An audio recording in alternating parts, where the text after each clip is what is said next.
I've got myself a GameCube here. Now, here's the deal. Little bit of background. I recently acquired this chonky buddy right here, one of these highly sought after GameCube component cables. However, the GameCube that I was using before was actually, it was modified for RGB and HDMI, and the digital port was no longer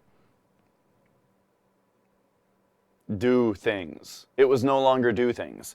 So, so instead of like unmodifying that one or something, which would still have an HDMI hole cut into it, instead, I went on eBay and I got myself, well, you know, we got another GameCube, this one having the digital port. However, there is a bit of an issue with this one. It has an optical drive issue with it. So the behavior that this exhibits is that when you put a disc in and turn it on, it does not read the disc. However, if you leave it on for 20 minutes, then put a disc in and reset it, then it will work. I'm no expert, right? But in the past, when I have worked with, when I've had a electronic that has this kind of behavior where something doesn't work until it's been turned on for a while, that kind of points to a bad capacitor. There is, if you have a GameCube with an optical drive that doesn't read, but it never reads, and especially if it makes like a clicking sound and then doesn't read, that is a different issue. And I will show how to deal with that also. However, this particular one, I believe, is in need of a recap. So if you go to console5.com, you know, console and then the number 5.com, they sell all kinds of handy shit, such as a cap kit for exactly this. Oh, hey, it's printed right there. A GameCube optical drive SMD cap kit. So there you go. SMD, as in it is surface mounted. Which is why they're flat on the bottom. They don't have legs that stick out. All right, so let's get this baby plugged in and let's just show how it works. So one interesting thing about the GameCube component cables is it is only the video, and so you actually still use the multi-out port for the audio. So here I've just got like an S-video cable. Just some off-brand one. I don't even remember where my Nintendo ones are. But that's fine. It is just for the audio. All right. Turn it on.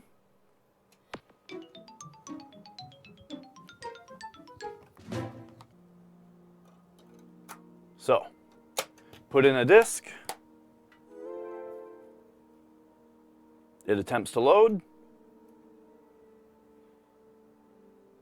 And we get no disc. Note that there was not a loud clicking sound.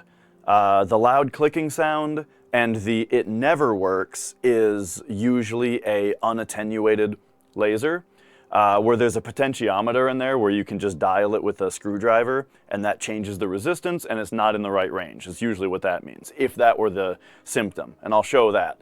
But what this was the only clicking was simply the laser moving around, not really very loud, not concerning, and as I did already show the other day, if you preheat this thing for 20 minutes, then it works fine. We waited for it to warm up the other day, and then played like 3 hours of Metroid Prime, 0 issues, you know? So that's what this one does. Let's fix it. All right, so the first thing about opening up the GameCube is that these 4 screws are weird. And so you need one of these bits to open them up. I got these from retrofixes.com. You can probably also get them from I don't know if Retrofixes is still around. You can also get them from Castlemania, I think. Seems like something Castlemania would sell, right? And let me tell you, GameCube's on the inside are one of the most everything physical about the GameCube, I think, is just the most pleasing system in the world, you know? The engineering on the inside of this thing is so nice. Also, like these things. Look how nice that comes off. Oh yeah. Oh yeah. If only they used these things. This system definitely had big plans. All right. So now that top just lifts right off, and we have ourselves this beauty. All right, so let's get the rest off here. First thing I want to get out is this fan on the left. What are the extra ports for? One of them's for the Game Boy player. One of them is for the network adapter. And then I want to say the third one was never used, if I'm not mistaken. Oh wait, is this whole thing held on by the back? Well, the back plate just comes off. You do got to take off this red and black wire because that goes to the board. But other than that, this is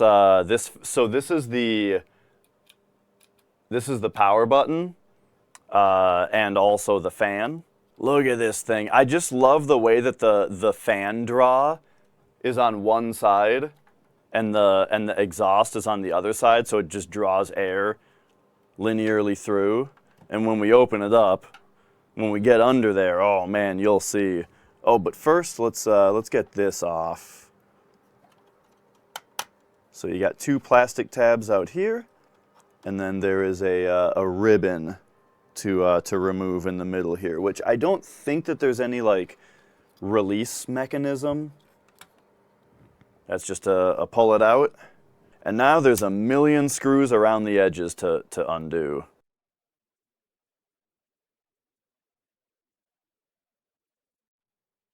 All right. So there's all the screws. Now, here's kind of the thing about this. As far as taking this part apart goes, is I feel like when I've seen people take GameCubes apart, this is where they get worried. But here's the deal. So this thing lifts off now, but the thing is, it's plugged in to the motherboard. Somewhere, I believe it's in the back right, there's an interface where it's plugged in. So this thing doesn't just lift off magically, right, or nicely. You have to unplug it. So it takes a little bit more force. Now I am noticing though, I think I do have to take these memory card bits off. Let's do that real quick. Oh yeah, these are long screws. Right. So okay, and also for the record, you do have to take these memory card bits off. Forgot about that. Okay. There we go. So there's the inner, okay, I was wrong about it being in the back right, it's in the front right. But there you go. So when you lift this part off, you are unplugging this. You know what I mean? And then look at this heatsink. Gosh, I just love this. How it's like the system is drawing its air through, and then there's the heatsink.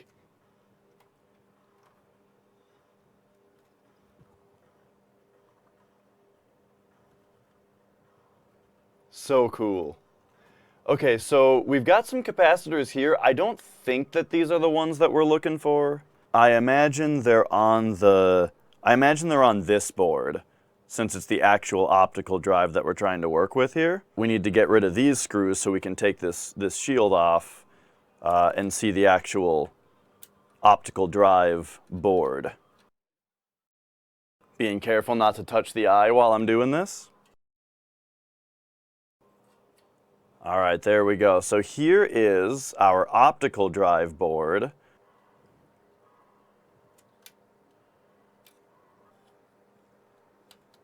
There we go. Okay. By the way, I believe this is the potentiometer for the optical drive, as far as if you have an optical drive that clicks and then doesn't read the disk, and then it never reads the disk. This right here is a potentiometer that controls how much power, essentially, the optical drive is getting. So, but you measure it in resistance. So if we bust out the old multimeter, right? Okay, there we go. You see we're getting 352, 353, about that. So that's working at 353. I don't know exactly what the ranges are that it's supposed to be, but if you dial this little thing back and forth with a screwdriver, it will change that resistance. Like, if I'm right, the way that a disc and an optical drive work is that the disc has heights, you know, engraved in it. And so the laser points down and it bounces off the surface and disperses outward. And so if the point of hitting and dispersing is higher up and closer to the laser, it's less dispersed, which means it bounces back brighter. And if it's bouncing down here, it's more coned out, more dispersed when it gets up, and so it's dimmer, right? And there needs to be a threshold, right? Where if it's above this, it's 1 or 0, and if it's below this, it's the other one. And yeah, okay, so that's exactly what that dial changes. The threshold is here, and the range of the 1s and 0s are from like bottom to top, right? And depending on where the power of the entire laser sits, you need to get it in there, where the threshold is in the middle of the two, or something like that. I don't know. Otherwise, there is a video by a YouTube channel, Fantastic Quack, that has a bit more information about it. Let's continue the disassembly here. We've got one of these guys. This looks like a pull me out. That's a pull me out. Yep. All right. And I believe this board should be free now. We've got this wire to worry about, but that's it. Oh, I see. The board was being held by a little plastic hook right there.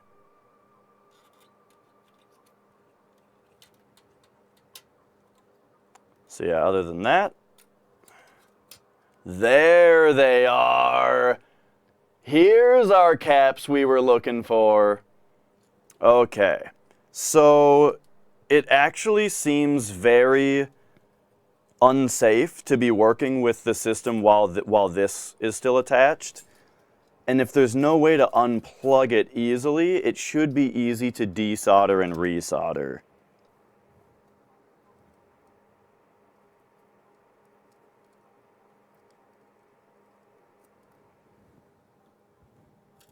There we go.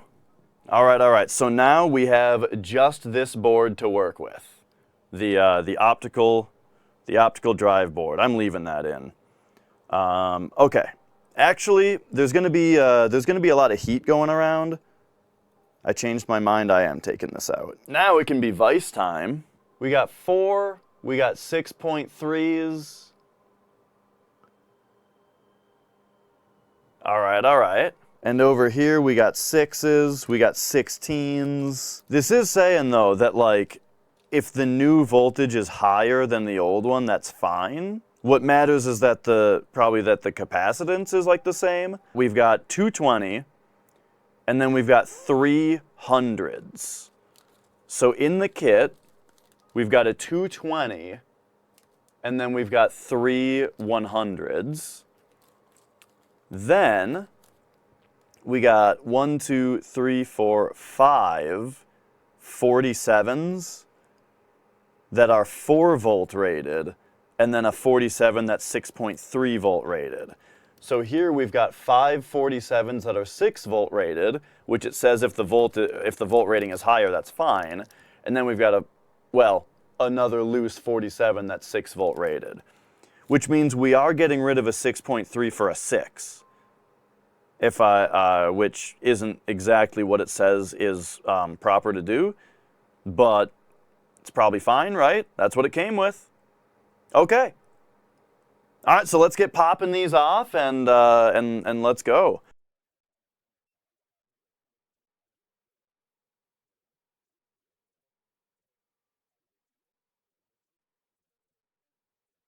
So that's my map, so I don't forget which ones went where. Time to start popping them off, baby. We need the hot air rework station. While that thing is going, we also need heat tape. Okay, so I'm gonna be just like covering a lot of stuff on this board in tape here for a minute.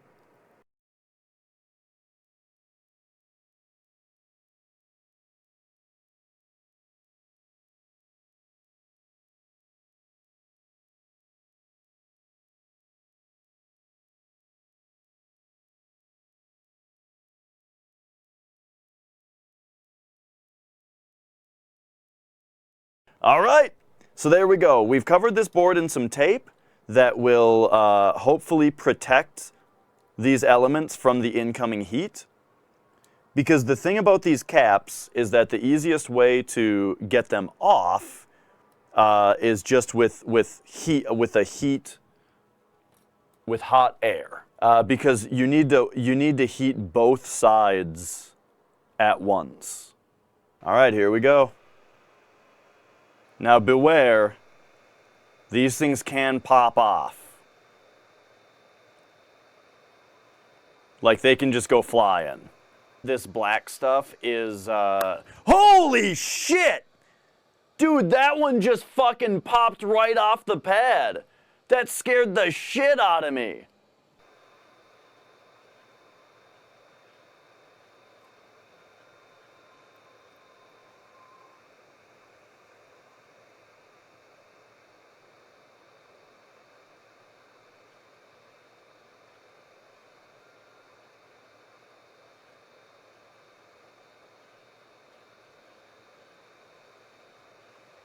There we go.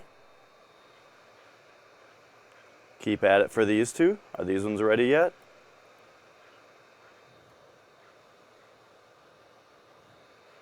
Wasn't that cool though that one just came off?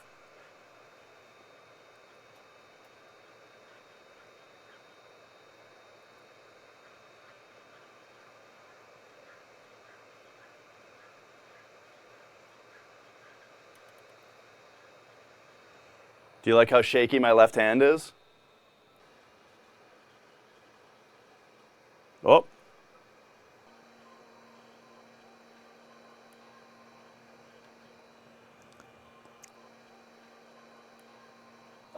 Needing electrolytic caps needing replacement after 20 years, you know, that in general is pretty common, yeah.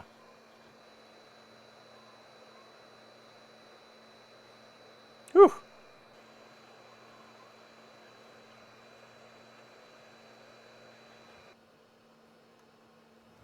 We have successfully, safely removed all 10 caps from this board. Let's get the tape off. And so now we need to very carefully look at the tape and make sure that nothing comes up with it. Because if any of these little pieces, if like some heat got under the tape and it loosened and then stuck to the tape and got lifted off the pad, you know, then we need to get it back down on there. All right, all right.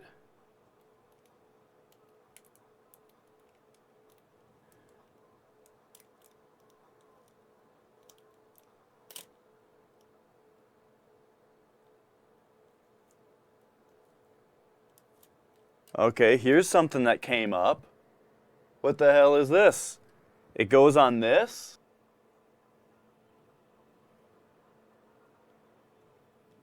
What is this? I'm just pressing it back on with my finger. I'm gonna put away the heat gun. We're gonna clean up these pads. So I've got some wick here. Let me cut the tip off here so we're working with clean wick. Got some wick. And what I like to do with wick is I've got some paste flux here, and I just put the wick on the flux, and I heat it up to like melt some flux into it.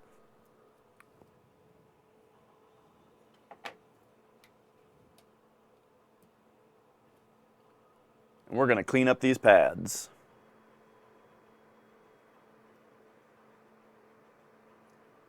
That did just get a lot of flux on the board, though, because I went a little crazy with it, but, you know.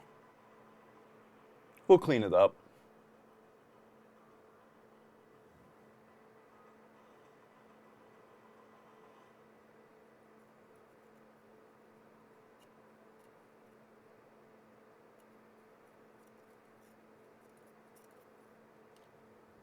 There we go.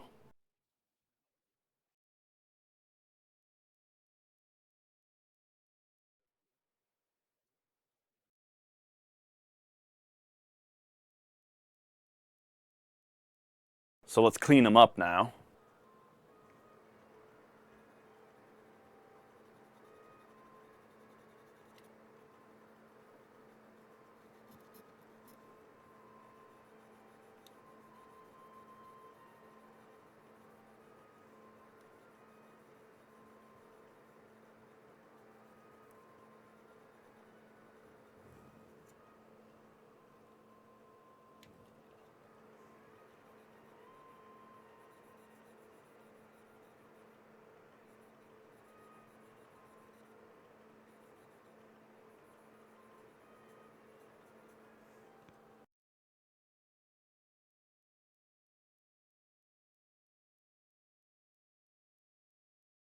All right. How this will work is we're gonna prepare one pad of each of them, and then we put in the other pad.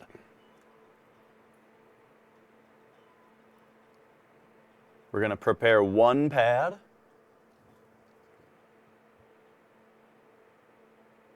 Prepare one pad. This is looking like that was not enough flux. Very lightly do that. That's what I'm looking for.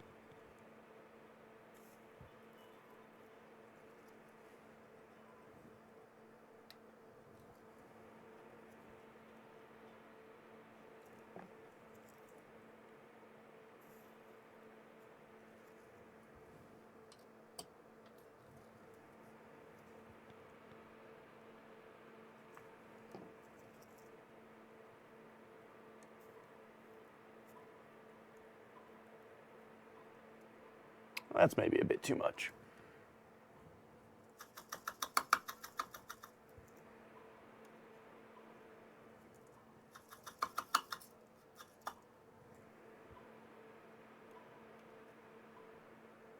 That's probably better. All right, all right. So each pad is now prepared. All right, 47.4 is this one. So that's going to be one of these, one of the 47.6s. All right, everybody ready?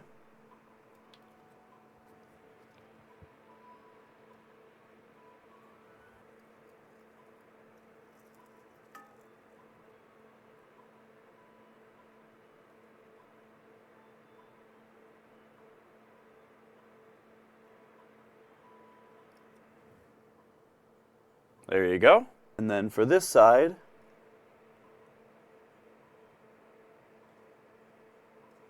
we do that, except it looks like we need a little bit of flux.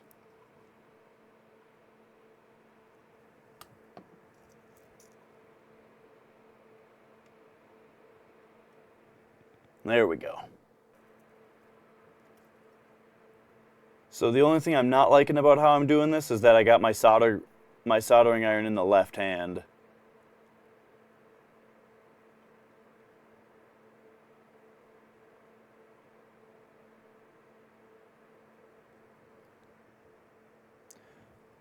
I am what I call very right-handed, as in my left hand is dumb.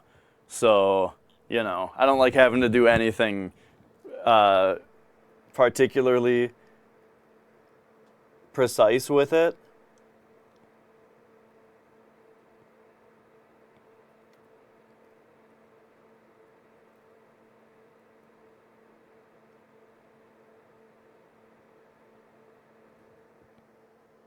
Okay, there we go.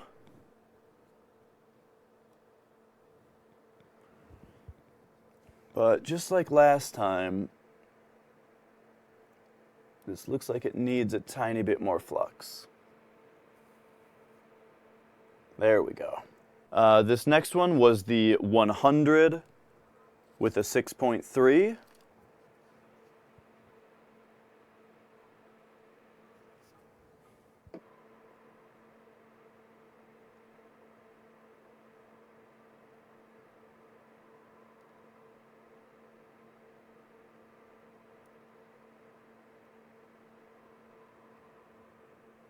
There we go.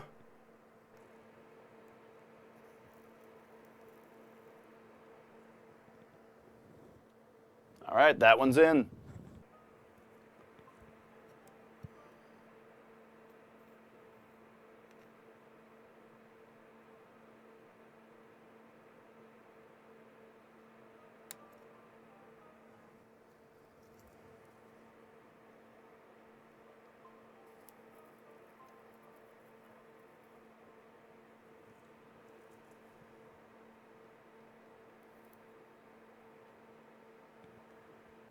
This guy is a hundo.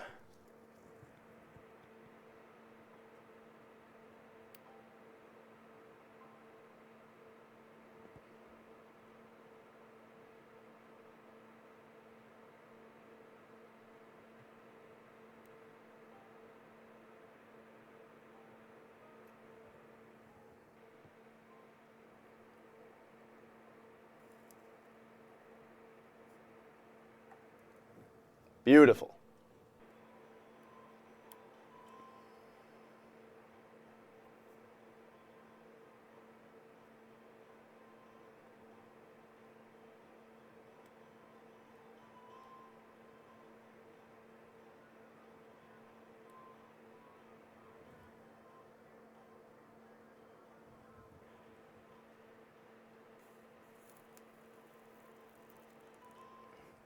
Beautiful.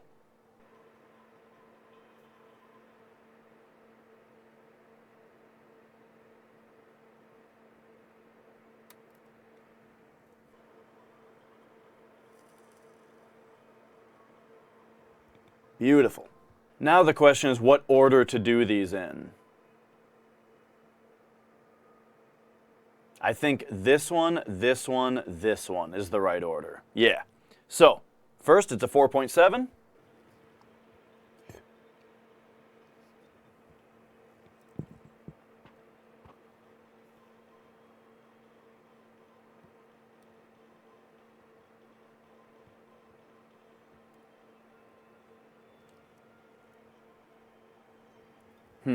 I don't like how that one stuck. I'll refloat after I do the other side.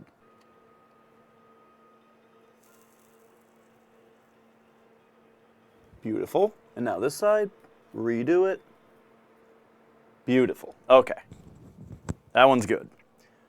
Now, hundo.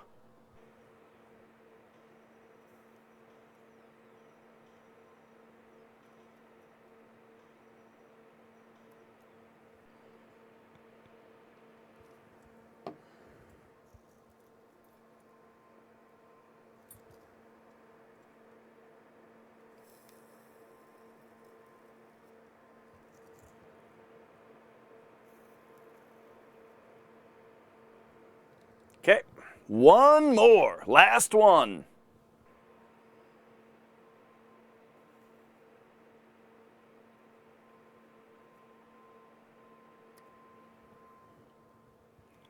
Beautiful.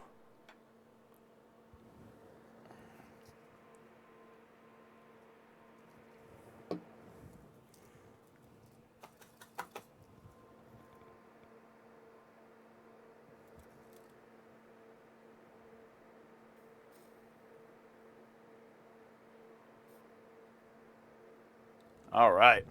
So now we're done. That was it. Now is when we do a little bit of cleanup detail. So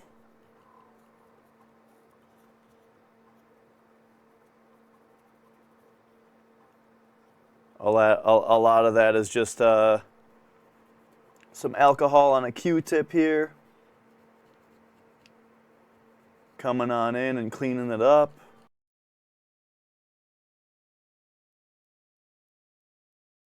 Okay.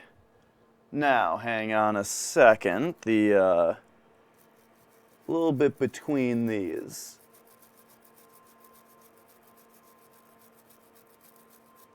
Needs to get cleaned up, I think. But anyway, here's one thing I'm going to do real quick is just make sure that I didn't bridge any of these capacitors on the bottom. So I'm just going to test continuity from both sides on each one and make sure that they are not continuous. Because if there was like too much solder, you know,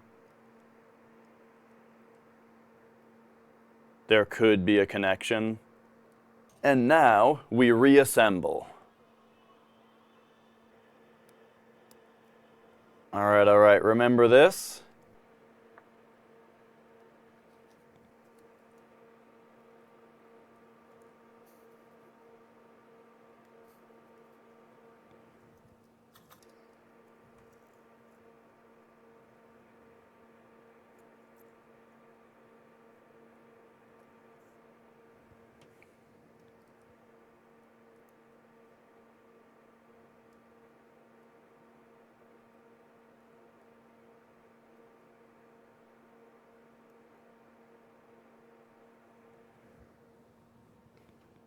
All right.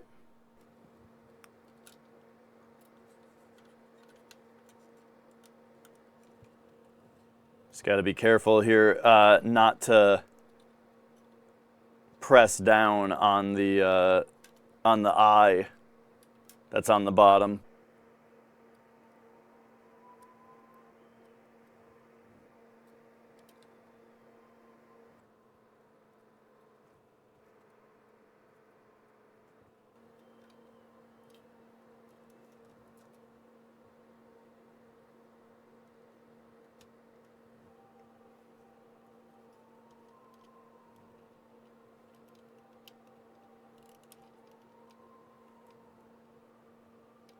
All right.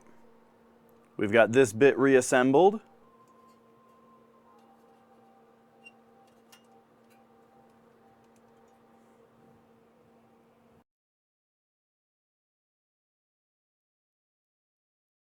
All right. That's reassembled. Here's the GameCube base.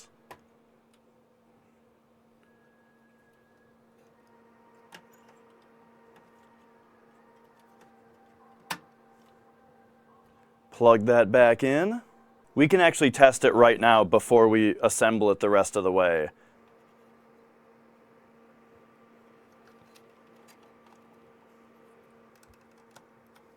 I suppose it probably is going to want the faceplate to be plugged in order to turn on.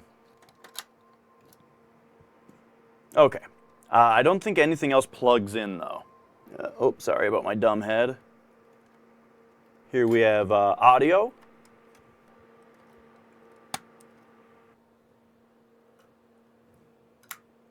All right, here we go.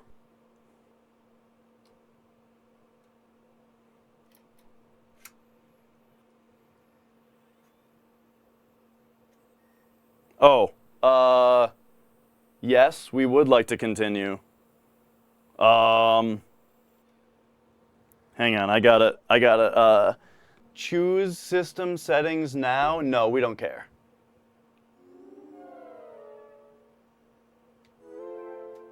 Okay. Here we go.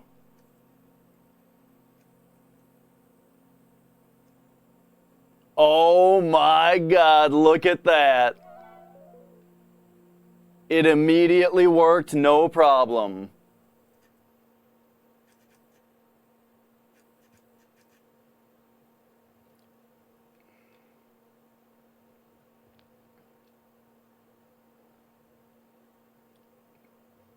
Bro, let's go.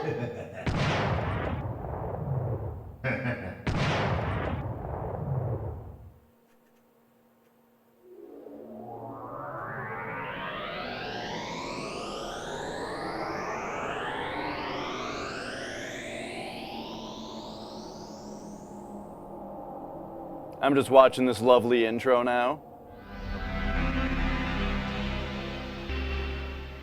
Oh, yeah. All right, all right.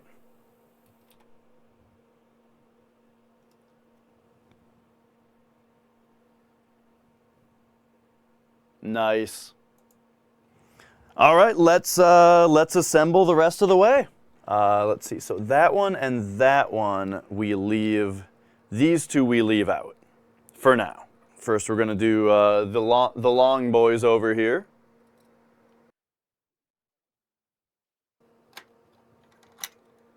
Clip that back in. Okay. So now these screws, 1, 2, 3, 4, 5, 6, 7, 8, 9, 10, 11, 12. 2, 4, 6, 8, 10, 12. Yep. Okay, so these two screws were for those two that go on after. Yep. All right, perfect.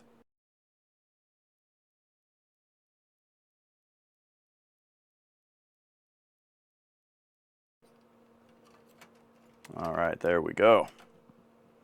Get that baby plugged in.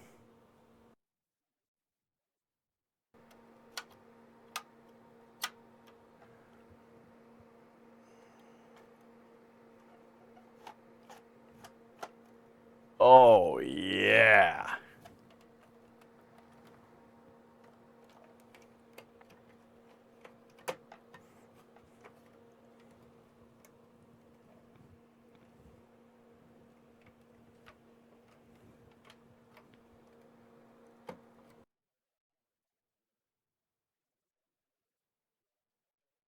All right, all right. Let's plug her in once more.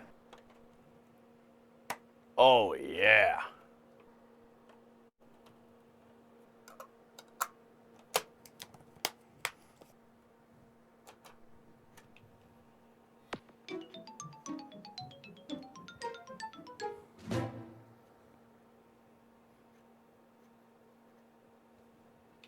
Ooh, baby, there we go.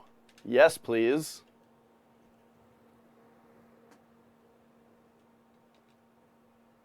And then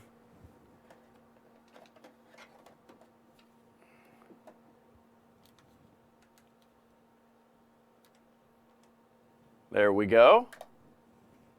How about that? Eh? Eh?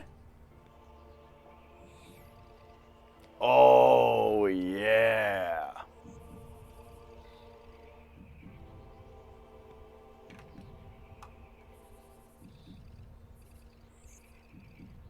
I love this intro.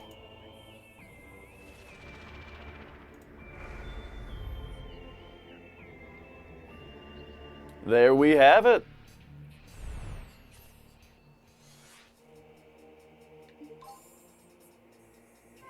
This weird ass menu.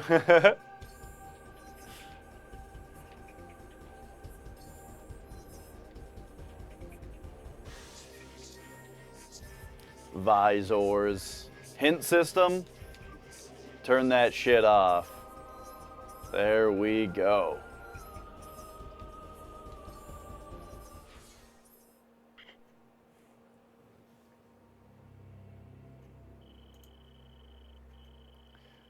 And there you have it. You know, there you guys have it. It immediately worked, no problem. Pretty easy fix if you have the right tools, you know? Getting caps off is a much bigger pain in the ass without a heat gun. You can do it, but similarly to the desoldering gun for the PPU on the NES, for the NES RGB upgrade, this is the same thing, right? If you got the right tools, it's not that difficult. And I'm just glad I was able to immediately guess what the right problem was, you know? The only capacitor experience that I have is, again, with the PC engine.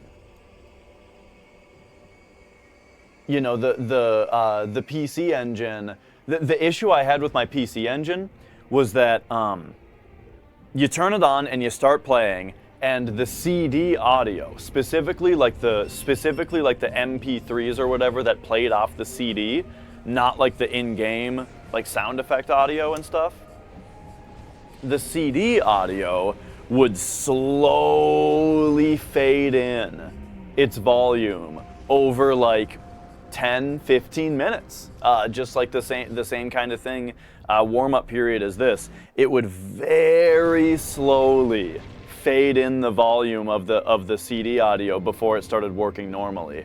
And so, yeah, you know, when I heard that you know, that this one just didn't work until it's been on for 15 minutes, I just thought, hey, that sounds like a capacitor issue like I had that other time. And boom, turns out I was right. Console5.com sells the capacitor kit so you can just do the, you know, the swap very easily. And here we go. We're playing Metroid Prime. Oh man, this game, and look how good it looks. All right, there we have it. We have a perfectly functional GameCube. There we have it. Thanks so much for watching, everybody.